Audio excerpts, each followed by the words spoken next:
نصر الدین کا جملہ سنایا تھا نا آپ کو کہ نصر الدین اپنی کوئی چیز لے کے کسی کے باغ میں چلے گئے. اس نے کہا بھائی یہ کیا، یہاں کیا کرو، میرا باغ ہے. تو انہوں نے کہا یہ چیز میری ہے، میں جہاں چاہوں گا بیچوں گا. تو پہلا جملہ تو صحیح ہے، یہ چیز میری ہے، لیکن کیا دوسرا جملہ لاجیکل کنسسٹنسی ہے اس میں؟ کوئی لاجیکل انفرنس ہے، کوئی استدلال ہے، یہ کوئی صحیح آرگومنٹ ہے؟ آپ اسی شہر میں کار آپ کی ہے بڑی قیمتی، اللہ آپ کو دولت دے، دنیا کی سب سے مہنگی کار آپ خرید لیں، جسے دیکھنے کے لیے ٹھٹ کے ٹھٹ مجمع کھڑا ہو جائے، کیا عمدہ کار ہے،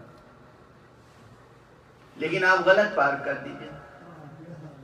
اور پھر جب قانون نافذ کرنے والے آئیں تو آپ یہی کہیے کہ میری کار ہے، میں جہاں چاہوں گا پارک کر لوں گا. تو میری کار ہے یہ تو صحیح ہے پہلا جملہ، لیکن جہاں چاہوں گا پارک کر لوں گا. اس کو کیا کہتے ہیں؟ یہ مثالیں وربل فیلسیز، مغالطے. یہ صحیح ہے کہ نماز کی قضا ہے، مگر کون کہتا ہے کہ مجلس کی قضا نہیں ہے؟ کون کہتا ہے؟ اور دوسری بات یہ کہ یہ جو نماز کی قضا سکھائی گئی ہے یہ لطف الہی ہے،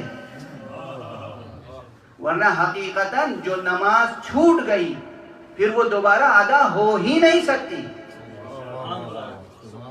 اس لیے کہ وقت پلٹ کے کبھی نہیں آتا. اگر آج کی صبح کی نماز کسی نے نہیں پڑھی تو آج کی صبح پھر پلٹ کے آنے والی نہیں ہے. یہ تو لطف پروردگار ہے، وہ مستقل ایک علیحدہ واجب ہے کہ اگر نماز صبح نہیں پڑھی ہے تو تم یہ نماز پڑھ لو، ہم تمہیں معاف کر دیں گے اور یہ قبول کر لیں گے. ورنہ جو غفلت ہوئی، اگر عمدن غفلت ہوئی ہے، یہ بھی یاد رہے، اگر سہون قضا ہوئی نماز، مجبوراً قضا ہوئی نماز، تو یہ قضا اس کی تلافی کرنے کے لیے کام آ سکتی ہے. جان بوجھ کر بارادہ معصیت نماز نہیں پڑھی تو خدا کی قسم اس کے بعد جو آپ قضا کریں گے کوئی ضمانت نہیں ہے جب تک کہ توبہ کا حق ادا نہ کریں. توبہ، استغفار. یعنی اگر کسی نے عمدن نماز چھوڑی ہے تو اس پہ دو چیزیں واجب ہیں. کیا؟ جو نافرمانی کی اس کے لیے توبہ اور قضا. یہ نہیں کہ آپ نے قضا کر لی اور سوچا کہ ادا ہو گیا. ارے جو نماز پڑھتے ہیں ادا،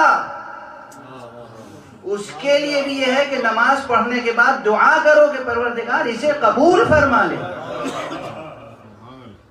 کس خیال میں بیٹھے ہیں؟ نماز پڑھتے ہیں احسان کرتے ہیں پروردگار. کس غفلت میں ہے، میری سمجھ میں نہیں آتا.